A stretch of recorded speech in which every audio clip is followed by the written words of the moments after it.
ஏசாயா 37:31 நன்றை கவனியுங்கள். யூதா வம்சத்தாரில் தப்பி மீதி இருந்தவர்கள் மறுபடியும் கீழே வேர் பற்றி மேலே கனி கொடுப்பார்கள் என்று சொல்லி ஆண்டவர் ரொம்ப அழகாய் நமக்கு சொல்லிக் கொடுக்கிற சத்திய வசனம்.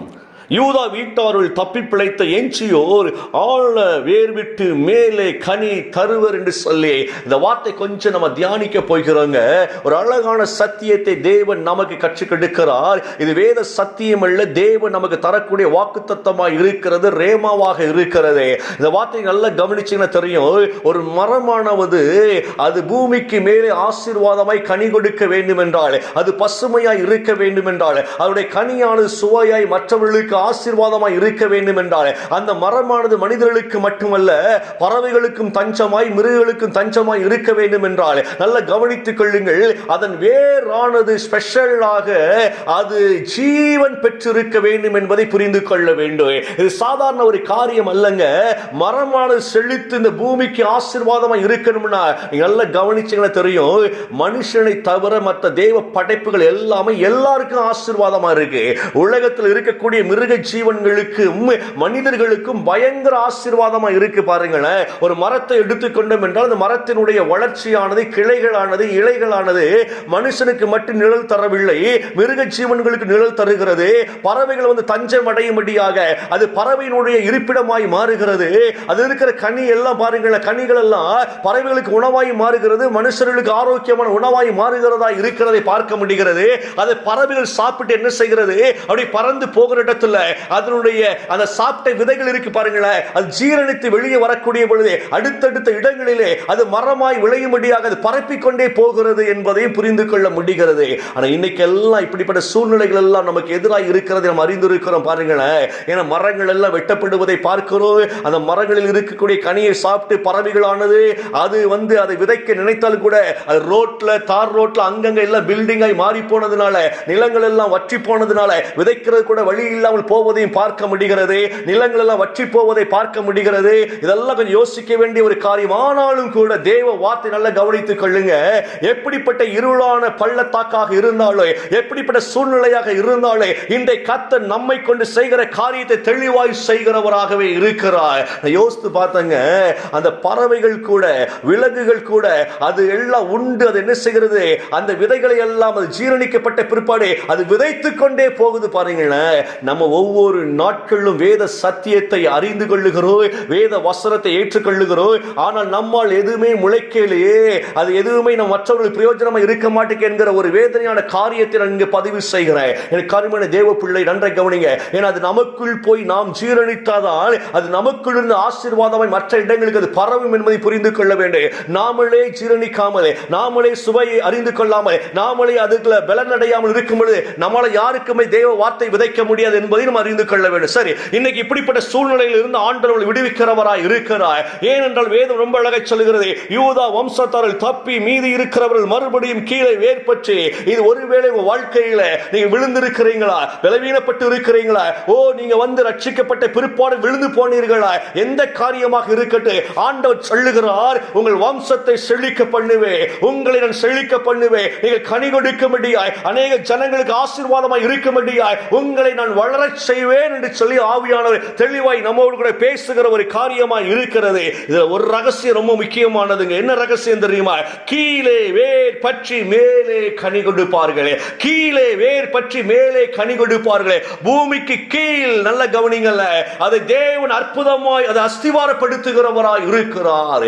ஒரு மரமானது அது ஸ்ட்ராங்கா இருக்கணும்னு வைத்துக் கொள்ளுங்களேன், அது பூமிக்கு மேலே நிலைத்து நிற்க வேண்டும் என்றால், பூமிக்கு மேலே அது ஸ்ட்ராங்கா இருக்க வேண்டும் என்றால், எந்த புயல் அடித்தாலும் எந்த காற்றடித்தாலும் அது விழுந்து போகாமல் அது பயங்கரமாக செழித்திருக்க வேண்டும் என்றால் அதனுடைய வேர் ரொம்ப முக்கியமானதா இருக்கிறது.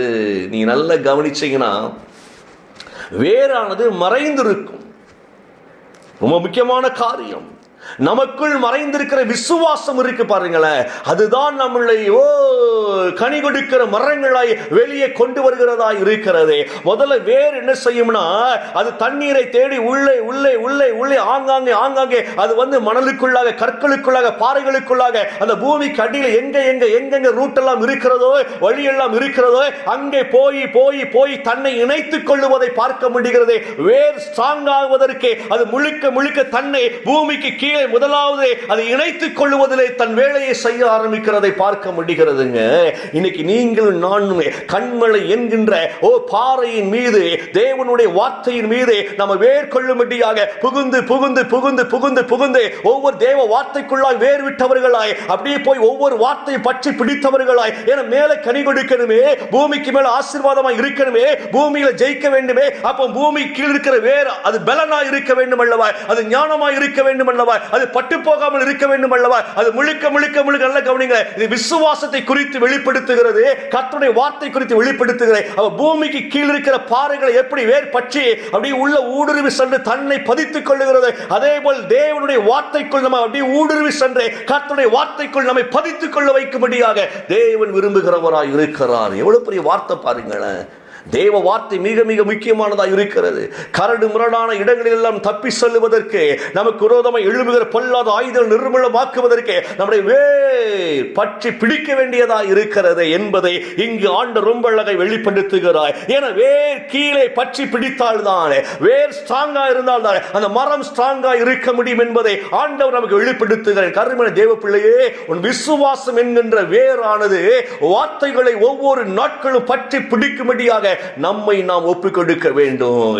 தினமும் இந்த வார்த்தைகளை உள்வாங்கி உள்வாங்கி உள்வாங்கி அந்த வேற அப்படியே நீங்க அனுப்பிக்கிட்டே இருங்களேன். உன் நம்பிக்கை அனுப்பிக்கிட்டே இருங்க. அப்படியே புகுந்து போகட்டும் பூமிக்கு கீழே. அப்படி என்ன அர்த்த, வார்த்தைகளுக்குள்ள என்னென்ன வார்த்தைகள், என்னென்ன வாக்கு தத்தங்கள், தேவ வசனங்கள் இருக்கிறதோ, அந்த வார்த்தைகள் எல்லாம் நீங்கள் ருசி பார்த்து ருசி பார்த்து ருசி பார்த்து அந்த வேரை அதன் மீது பதிய வைத்துக் கொள்ளுங்கள்.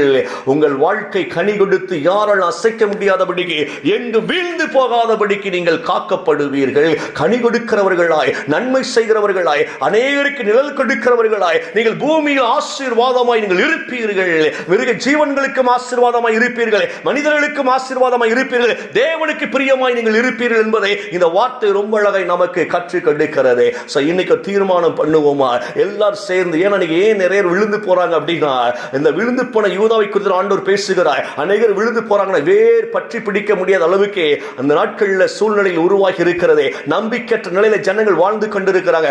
கர்த்தருடைய வார்த்தையின் மீது நம்பிக்கை வைத்தவர்களாய் நம்முடைய வேரை ஸ்ட்ராங் பண்ணுவோம். அடித்தளத்தில் இருக்கிற வேர் ஸ்ட்ராங்காய் மாறுகிற பொழுது மேல் தளத்தில் இருக்கிற நம்முடைய வாழ்வு ஆசீர்வாதமாய் இருக்கும்.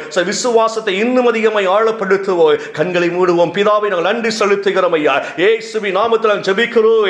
நல்லவர் நல்லவர் நல்லவர். இந்த காலை வேளைக்கு நன்றி செலுத்துகிறோம் ஆண்டவரே. இன்னும் நாங்கள் வேர் பற்றி ஆண்டவரை மேலே கனி கொடுக்கும்படியாய் எங்களை ஏற்படுத்தினீர்கள் தேவனாய் கர்த்தாவே. நல்லவர் நல்லவர் நல்லவர் ஆண்டவரே. இயேசுவின் நாமத்தில் எங்கள் எல்லாருடைய கரத்திலே ஒப்புக்கொடுக்கிறோம். கர்த்தரின் மகிமை தொடர்ந்து பிள்ளைகளை ஆசீர்வதிப்பதாக. இன்றைக்கு இணைந்திருக்கிற குடும்பத்தின் மீது ஆண்டவரே உடைய ஆசீர்வாதங்களை எல்லாம் பேசுகிறேன், உடைய ஜீவனை பேசுகிறேன். நாங்கள் வேர் பற்றி கனி கொடுக்கும்படியாய் இந்த பூமியில் செழித்திருக்க எங்களுக்கு உதவி செய்வீராக.